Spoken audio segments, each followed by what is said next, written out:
నమస్తే నందేవి, welcome to story board. ప్రజాస్వామ్యానికి ఆయువు పట్టు లాంటివి ఎన్నికలు. అలాంటి ఎన్నికలకు డబ్బే ఇంధనంగా మారింది.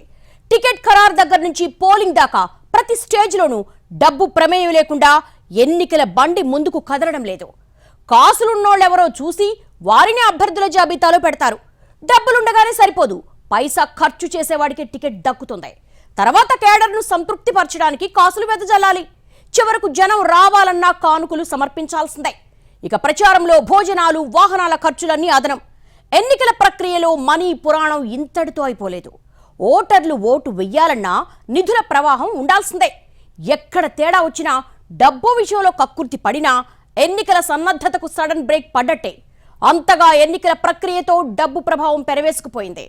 ఎన్నికలు, డబ్బులు రెండు విడదీయలేని జంట పదాలుగా మారిపోయాయి. టికెట్ ఖరారు దగ్గర నుంచి పోలింగ్ దాకా పైసా లేనిదే ఏ పని కావడం లేదు. డబ్బుంటేనే గెలుస్తారన్న అనధికారిక రూల్ ఒకటి నడుస్తోంది. ఎన్నికల్లో పోటీకి దిగాలంటే కనీసం 25 కోట్లు ఉండాల్సిందే అనే పరిస్థితి వచ్చేసింది. డబ్బుంటేనే ఎన్నికలు, నిధులున్నోడే అభ్యర్థి అనేది నేటి రాజకీయం. ఎన్నికలంటే 1.25 లక్ష ఖర్చులుంటాయి. ప్రచారం, సభలు, మద్యం, బిర్యానీ, కార్యకర్తల రోజువారీ ఖర్చు, ప్రచారానికి వచ్చే జనానికి బేటాలు, ఇలా ఒకటేమిటి చెప్పుకుంటూ పోతే చాలా ఉంటాయి. ద్వితీయ, తృతీయ శ్రేణి నేతల ఖర్చులు వీటికి అదనం. కుల సంఘాలకు తృణమో పణమో ముట్టజెప్పక తప్పదు. ఇక తిరగడానికి వాహనాలు, వాటికయ్యే పెట్రోల్ కూడా లెక్కేస్తే తడిసి మోపెడవుతుంది. మొత్తం మీద ఎన్నికలంటేనే పెద్ద జాతర కాబట్టి నిధుల వరద పారాల్సిందే అంటున్నారు నేతలు. తెలుగు రాష్ట్రాల్లో ఏ నియోజకవర్గంలో బరిలోకి దిగాలన్నా కనీసం 25 కోట్లు చేతిలో పట్టుకోవాల్సిందే. అప్పటికి ఇంకా పొదుపుగా ఖర్చు పెట్టినట్టే అనే అభిప్రాయాలు ఉన్నాయి. ఇక ఓ నియోజకవర్గంలో అన్ని పార్టీల అభ్యర్థులు చేసే ఖర్చు మొత్తం లెక్క చూస్తే ఖచ్చితంగా 100 కోట్లు దాటుతుంది. సామాన్యులు కనీసం ఎన్నికల్లో పోటీ చేయలేని పరిస్థితులు వచ్చేశాయి. ఇవాళ కేడర్ అంటే ఒక రాజకీయ నాయకుడు వాళ్ళని మెయింటైన్ చేయాలి. ఇవాళ చాలామంది మంత్రులు ఓపెన్గా ఏమంటున్నారు, ధనవంతులు, నా నియోజకవర్గంలో నేను హాస్పిటల్ ట్రీట్మెంట్ ఫ్రీగా ఇప్పిస్తున్నా, ఖర్చులు ఇస్తున్నా, పెళ్లికి ఇస్తున్నాను, అన్ని డబ్బులు ఇస్తున్నాను, నాకు సంవత్సరం పోలుగు నాకు ఖర్చు అవుతుందని స్పష్టంగా చెప్తున్నారంటే ప్రజలు కూడా అలవాటుపడిపోయారు. ఈ పరిస్థితికి మొన్నటి హుజూరాబాద్ బై ఎలక్షన్స్ నే మోడల్ గా చూపించొచ్చు. దీంతో వచ్చే ఎన్నికల్లో అయ్యే ఖర్చుపై లీడర్లలో ఆందోళన మొదలైంది. కాస్ట్లీ ఎన్నికలపై సోషల్ మీడియాలో సైతం పోస్టులు, మీమ్స్ తో సెటైర్స్ వేస్తూ హుజూరాబాద్ బైపోల్లో పార్టీలు ఎడాపెడా డబ్బులు కుమ్మరించాయి. ఉప ఎన్నిక పేరుతో మొత్తంగా దాదాపు 1000 కోట్లు ఖర్చయింది. ముఖ్యంగా ఎన్నికను చావో రేవో అనే పద్ధతిలో తీసుకున్న ఓ పార్టీ 800 కోట్ల రూపాయలు, మరో పార్టీ 200 కోట్లు ఖర్చు పెట్టినట్లు అంచనా. నియోజకవర్గంలోని 2.37 లక్షల ఓటర్లలో సుమారు 2 లక్షల మందికి ఒక్కో ఓటుకు 6,000 రూపాయల చొప్పున పంచినట్లు ప్రచారం సాగింది. డబ్బును సీల్డ్ కవర్లో పెట్టి మరీ పంచారు. ఇక ఇంట్లో ఎన్ని ఓట్లుంటే ఆ నెంబర్ను వేసి కవర్లో పెట్టించారు. ఈ లెక్కన పంచినవే 120 కోట్ల రూపాయలు. పోలింగ్కు ముందు జస్ట్ ఒక్క రోజులో ఓ పార్టీ 100 కోట్ల రూపాయలకు పైగా పంచింది. మరో పార్టీ నియోజకవర్గంలోని దాదాపు ఓటర్లందరికీ ఓటుకు 1,500 రూపాయల చొప్పున ముట్టజెప్పింది. అంటే 35 కోట్ల రూపాయలు పంచిపెట్టింది. ఇవి కాకుండా పార్టీలు ప్రతి ఇంటికి మందు బాటిళ్లను పంచాయి. ఇతర పార్టీల నాయకులను తమ పార్టీలోకి ఆహ్వానించడానికి, పార్టీలో ఉన్న వాళ్లు వెళ్లకుండా కాపాడుకోవడానికి భారీగా తాయిలాలు సమర్పించుకున్నాయి. సభలు, సమావేశాలు, ప్రచారం, హంగు ఆర్భాటాలు, గిఫ్ట్లు, ఇలా అనేక రకాలుగా విచ్చలవిడిగా కోట్ల రూపాయలు ఖర్చు పెట్టాయి. దేశంలో 2019లో జరిగిన లోక్సభ ఎన్నికలతో పాటు వేరువేరు రాష్ట్రాల అసెంబ్లీ ఎన్నికల్లో అన్ని రాజకీయ పార్టీలు కలిసి 55,000 కోట్ల నుంచి 60,000 కోట్ల రూపాయలు ఖర్చు పెట్టినట్లు సెంటర్ ఫర్ మీడియా స్టడీస్ తెలిపింది. ఇది 2014 ఎన్నికల ఖర్చుతో పోల్చితే 40% ఎక్కువని ఆ సంస్థ రీసెర్చ్లో తేలింది. ఎన్నికలు సజావుగా జరగడానికి ఎన్నికల కమిషన్ పెట్టిన ఖర్చుతో పాటు అభ్యర్థులు చేసిన ఖర్చు, తాయిలాలను కూడా ఇందులో లెక్కపెట్టినట్లు చెప్పింది. ఈ లెక్కల ప్రకారం ఒక్కో నియోజకవర్గంలో పార్టీలన్నీ కలిసి 100 కోట్ల రూపాయలు ఖర్చు పెట్టినట్లు తేల్చింది. 1998, 2019 మధ్య 6 రెట్లు ఖర్చు పెరిగిందని తెలిపింది. ఎన్నికల్లో ఖర్చుకు సంబంధించి ప్రత్యేకంగా రూల్స్ ఉన్నాయి. ఎమ్మెల్యే ఎన్నికల్లో ఒక స్థానానికి గరిష్టంగా ఎంత ఖర్చు పెట్టాలి అనే విషయం ఈసీ నియమ నిబంధనల్లో పొందుపరిచింది. కానీ అవన్నీ కాగితాలకే పరిమితం. అసలు లెక్కెంతో తెలిస్తే ఈసీ కూడా గుడ్లు తేలయాల్సిందే. ఎన్నికల ఖర్చుకు సంబంధించి ప్రతి క్యాండిడేట్ ఖచ్చితంగా పక్కాగా లెక్క చెప్పాలి.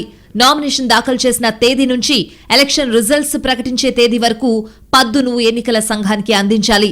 ప్రతి క్యాండిడేట్ ప్రత్యేకంగా ఒక బ్యాంకు ఖాతా తెరవాలి. ప్రతి లావాదేవీ చెక్కుల రూపంలోనే ఉండాలి అనేది ఎలక్షన్ కమిషన్ పెట్టిన కట్టుబాటు. కానీ ఇలా చేసే అభ్యర్థులు చాలా తక్కువ. నిజానికి ఒక అభ్యర్థి తరపున పెట్టే ఖర్చు, పంచే సొమ్ము నేరుగా అతడే స్వయంగా ఇవ్వకుండా ముందు జాగ్రత్త చర్యలు తీసుకుంటున్నారు. రకరకాలుగా డబ్బులు చేతులు మారే సంస్కృతి వచ్చేశాక ఎన్ని రూల్స్ పెట్టినా ధన ప్రవాహం ఆగడం లేదన్న మాట నిజం. 15 ఏళ్ల క్రితం ఎమ్మెల్యే ఎన్నికలకు నియోజకవర్గంలో ఒక్కో పార్టీ 5 కోట్ల రూపాయలకు మించి ఖర్చు పెట్టేది కాదు. ఓటుకు 100 నుంచి 200 రూపాయలిచ్చి క్వార్టర్ సీసా ఇచ్చేవాళ్లు. ఇప్పుడు ఒక్క ఓటుకు 6,000 రూపాయలు ఇవ్వడంతో వచ్చే ఎన్నికల్లోనూ ఓటర్లు ఇదే విధంగా డిమాండ్ చేసే అవకాశముందని పొలిటికల్ అనలిస్టులు చెప్తున్నారు. దీంతో సిట్టింగ్ ఎమ్మెల్యేలు, కొత్తగా టికెట్ వచ్చిన వాళ్లు 100 కోట్ల ఖర్చు తప్పదని ప్రిపేర్ అయి ఉంటున్నారు. స్వాతంత్రానికి ముందు నుంచి మన దేశంలో ఎన్నికలు జరుగుతున్నాయి. స్వాతంత్రం వచ్చిన తర్వాత 10-15 ఏళ్ల దాకా రాజకీయ నాయకులకు స్వతంత్ర సంపాదన, దేశభక్తి, దేశ సమైక్యత, సమగ్రతలు ప్రధాన ఆశయాలు. న్యాయవాదులు, సామాజిక శాస్త్రాలను అధ్యయనం చేసిన వారు అధికంగా రాజకీయాలలో పాల్గొనేవారు. శ్రామికులు, కార్మికుల, రైతుల కష్టాలను దూరం చేయడానికి ప్రయత్నం చేసేవారు. ఆ తర్వాత పరిస్థితి క్రమేపీ మారింది. దేశభక్తి మాయమైంది. స్వార్థం పెరిగింది. రాజకీయాలలో వ్యాపార వర్గం పాత్ర గణనీయంగా పెరిగింది. తొలుత ఎన్నికైన ప్రతినిధులను ప్రలోభపెట్టి గుత్త పెట్టుబడిదారులు తమ పబ్బం గడుపుకునేవారు. తర్వాత తమ ప్రతినిధులను ప్రజాప్రతినిధులుగా గెలిపించుకునేవారు. ఇప్పుడు వారే ప్రజాప్రతినిధులుగా మారి కొన్ని దశాబ్దాలైంది. ఫలితంగా కార్పొరేట్ సంస్థల అధిపతులు, అక్రమ సంపాదనా పరులు, సారా వ్యాపారస్తులు, సామాజిక వ్యతిరేక శక్తులు ప్రజాప్రతినిధులయ్యారు. ఎన్నికల ఖర్చు విపరీతంగా పెరిగింది. అవినీతి పరులు రాజకీయాలలో ప్రవేశించారు. ఓటుకు నోటు, ప్రశ్నకు డబ్బు చోటు చేసుకున్నాయి. కులం, డబ్బు ప్రధాన పాత్ర పోషిస్తున్నాయి. అలాగని అన్ని వేళలా ఇలాగే జరగడం లేదు. ఒకసారి ప్రజాప్రతినిధిగా ఎన్నికైతే తరువాత వారేగాక వారి సంతానం, ఉపసంతానం కూడా భోగభాగ్యాలతో జీవించడానికి, ఎన్నికలలో నెగ్గడానికి సరిపడేంత డబ్బు సంపాదించుకుంటున్నారు. కుటుంబ, వారసత్వ రాజకీయాలు పెరిగాయి. అర్హతలతో పనిలేదు. మేధావులు, వృత్తి నిపుణులు, కళాకారులు, సామాజిక శాస్త్రవేత్తలు ప్రత్యక్ష రాజకీయాలలో పాల్గొనలేరు. పాల్గొనే ఆసక్తి ఉండదు. అయినా ప్రజా ప్రయోజనాలను కాపాడే శక్తి సామర్థ్యాలు, తెలివితేటలు, ప్రణాళికలు వీరి సొంతం. అందుకే వీరిని ఎగువ సభలకు ఎన్నుకునే, నియమించే అవకాశాన్ని రాజ్యాంగంలో పొందుపరిచారు. కానీ అధికారపక్ష మద్దతుదారులు, ఎన్నికలలో ఓడిన నాయకులు, అధికార పార్టీకి ఓట్లు తెచ్చిపెట్టగల ప్రముఖులు, నోట్లు ఇవ్వగల వాణిజ్యవేత్తలే అక్కడా ప్రత్యక్షమవుతున్నారు. దిగువ సభలు ఎలాగో డబ్బు గోలలో కొట్టుకుపోతాయి. కనీసం ఎగువ సభలనైనా మనీకి దూరంగా ఉంచారా అంటే అదీ లేదు. ఇటీవలి కాలంలో అసలు ఎక్కువ డబ్బున్నోళ్లకు పిలిచి మరీ రాజ్యసభ సభ్యత్వాలిచ్చే కొత్త కల్చర్ వచ్చేసింది. దీంతో అటు దిగువ సభలు, ఇటు ఎగువ సభలు రెండూ డబ్బు పరంగా చూస్తే ఉభయ భ్రష్టత్వం చెందిన పరిస్థితులు కనిపిస్తున్నాయి. ప్రజాస్వామ్యాన్ని for the people, by the people, of the people అని అబ్రహాం లింకన్ నిర్వచించారు. కానీ ఈ అర్థాన్ని మన వ్యవస్థ మార్చేస్తుంది. ఇది పేరుకే ప్రజాస్వామ్యం, అసలు నిజం ధనస్వామ్యం. The great Indian market. ఇక్కడ డెమోక్రసీ ఒక కమోడిటీ. షేర్ మార్కెట్లో పెట్టట్లేదు, కానీ పిఎస్ఎల్విని మించి పైకి దూసుకెళ్లి షేర్ ఇది. దేశంలో ప్రజాస్వామ్యం దిగజారిపోతున్న పరిస్థితి కళ్లకు కట్టినట్లు కనిపిస్తోంది. కొన్నేళ్లుగా ప్రజాస్వామ్యం మూల సూత్రాల నుంచి దూరంగా జరుగుతూ అధపాతాళానికి కుంగిపోతోంది. ప్రజాస్వామ్యానికి అసలు దెబ్బ పడుతోంది మనీ ఫ్లో వల్లనే. నాయకులు అమ్ముతున్నారు, కొంటున్నారు అని గోల చేస్తున్నాం. కానీ జనాల సంగతేంటి? నిన్నటికి నిన్న మునుగోడ్లో మాకిచ్చేది 3,000, 5,000 అంటూ జనం గోల చేశారు.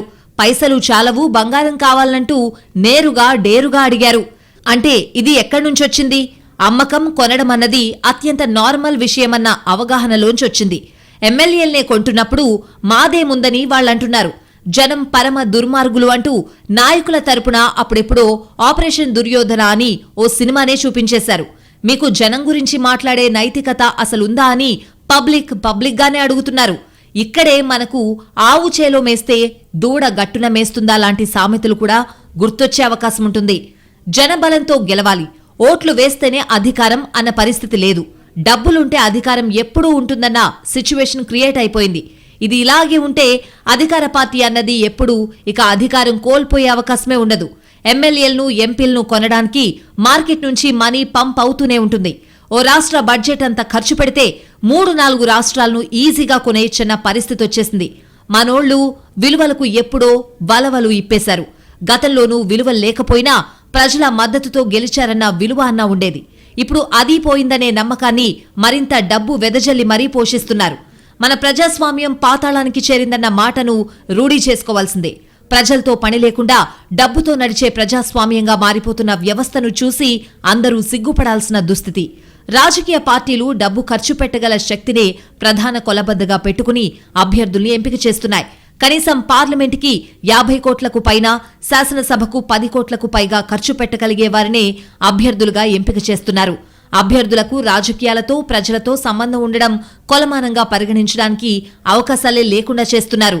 డబ్బు ఖర్చు పెట్టగలిగేవారు ఎక్కడుంటే అక్కడి నుంచి తీసుకొస్తున్నారు. డబ్బు ఇవాళ రాష్ట్ర రాజకీయాల్లో అన్ని పార్టీలు, దక్షిణాదిలో ప్రత్యేకించి తెలంగాణ, ఆంధ్రప్రదేశ్లో కేవలం డబ్బే అర్హతగా ఎన్నికల్లో సీట్లు సంపాదించుకోవటం. డబ్బులు ఉన్న వాళ్ళంటే ఎంత ఖర్చు పెట్టగలుగుతాడు అనే ప్రాతిపదిక మీద, అంటే డబ్బు అడ్డదారిలో సంపాదించినా కానీ అతను ఎన్నికల్లో టికెట్ తెచ్చుకోవటం, పోటీ చేయటం ఒక సామాజిక గౌరవం అతను. ఎన్నికల ప్రక్రియ అంతా వ్యాపార నిర్వహణలాగే మారిపోయింది. ప్రతిదీ కొనడం, అమ్మడం రూపం సంతరించుకుంది. పార్టీలకు, అధినేతలకు డబ్బులిచ్చి టికెట్లు కొనుక్కుంటున్నారు. తిరుగుబాటుదారులను, ప్రత్యర్థులను డబ్బు ముట్టచెప్పి పోటీలో లేకుండా లోబర్చుకుంటున్నారు. క్షేత్రస్థాయిలో ఓటర్లను ప్రభావితం చేయగల వ్యక్తుల వివరాలను ముందుగానే సేకరించుకుని స్థాయిని బట్టి వారికి డబ్బు పంపిణీ చేసి ఆకర్షిస్తున్నారు. వాహనాలను సరఫరా చేస్తున్నారు. బహిరంగ సభలకు, ప్రదర్శనలకు, పాదయాత్రలకు, ర్యాలీల్లో జైకొట్టడానికి, రోడ్లపై బారులు తీరడానికి రేట్లు నిర్ణయించి పాల్గొన్న వారికి ఎప్పటికప్పుడు డబ్బు చెల్లిస్తున్నారు. ఇతర పనులకు కూలీలను సమీకరించడానికి మేస్త్రీలు, బ్రోకర్లు ఎలా ఉంటారో ఎన్నికల నిర్వహణకు కూడా అలాగే ఉంటున్నారు. వాస్తవంగా అంతకు ముందే ఉనికిలో ఉన్న మేస్త్రీ నెట్వర్క్లు, ఎన్జీఓ నెట్వర్క్ల్ని ఇందుకు వాడుకుంటున్నారు.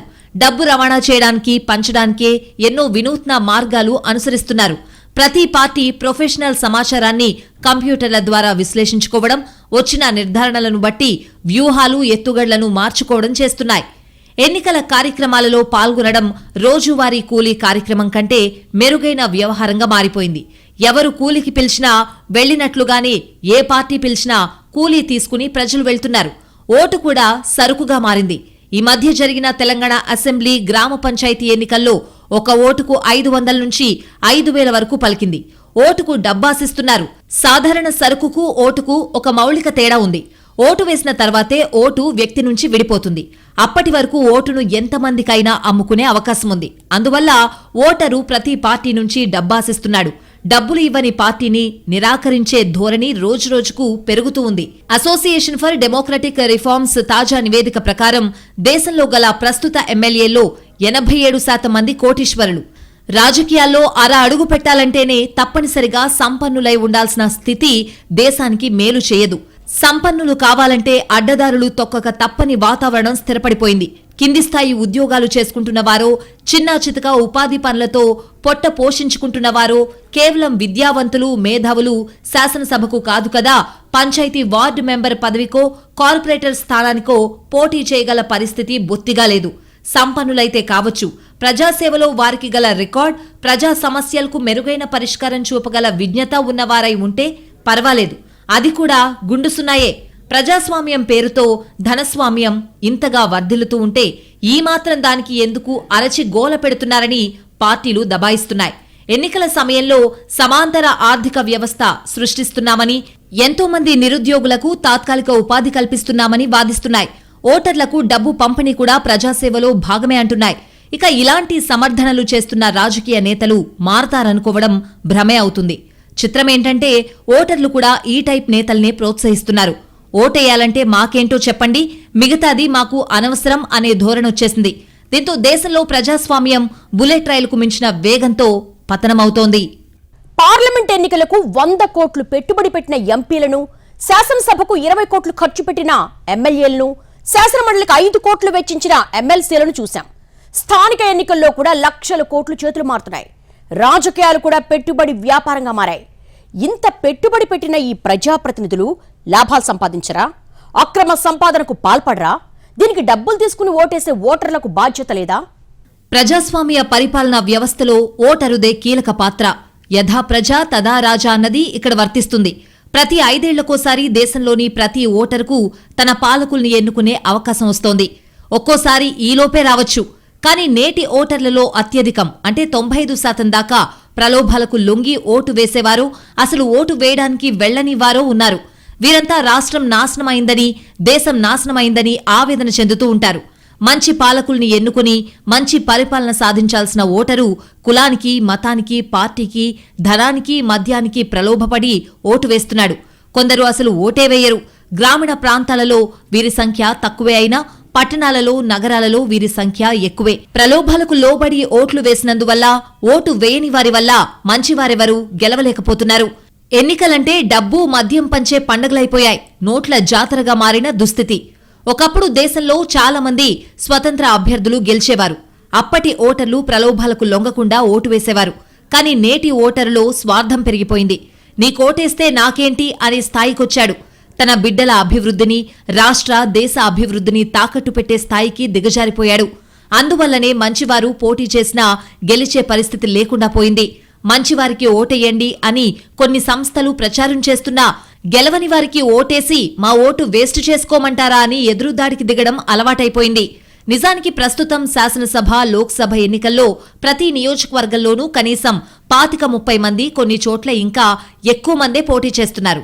పోటీ చేస్తున్న వీరందరి గురించి ఎంతమంది ఆలోచిస్తున్నారు? 2-3 పార్టీల అభ్యర్థులను తప్ప మిగతా వారి వైపు కన్నెత్తి చూసే పరిస్థితి లేదు. 5 సంవత్సరాలు తన నియోజకవర్గాన్ని, రాష్ట్రాన్ని, దేశాన్ని ఒకరి చేతిలో పెట్టేటప్పుడు ఆ అభ్యర్థి గురించి ఆలోచించాల్సిన అవసరం ఓటరుకు లేదా? పోలింగ్ రోజు బయటకొచ్చి ఓటేయని వారు, ప్రలోభాలకు లొంగి ఓటు వేసిన వారు రాష్ట్ర, దేశ పరిస్థితులు, ప్రజాస్వామ్యం గురించి మాట్లాడడానికి అనర్హులు. మనం ఓట్లు వేసి గెలిపించిన వారే సింహాసనంపై కూర్చున్నారని, మనల్ని పాలిస్తున్నారని మరవకూడదు. కనుక నేటి యువతరం ఆలోచించాలి. దేశ దిశ, దశ మార్చే ఆలోచనాయుతమైన యువత అధికంగా రాజకీయాలలోకి రావాలి.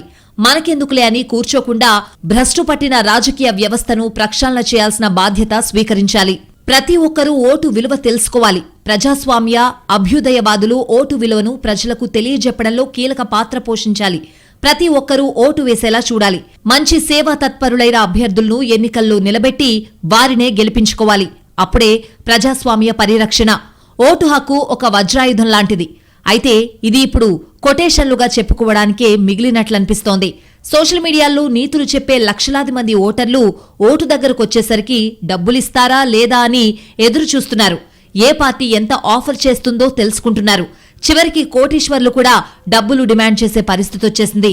ఓట్లను అడ్డగోలుగా వేలకు వేలు పోసి కొని కాలర్ ఎగరేస్తున్నారు లీడర్లు.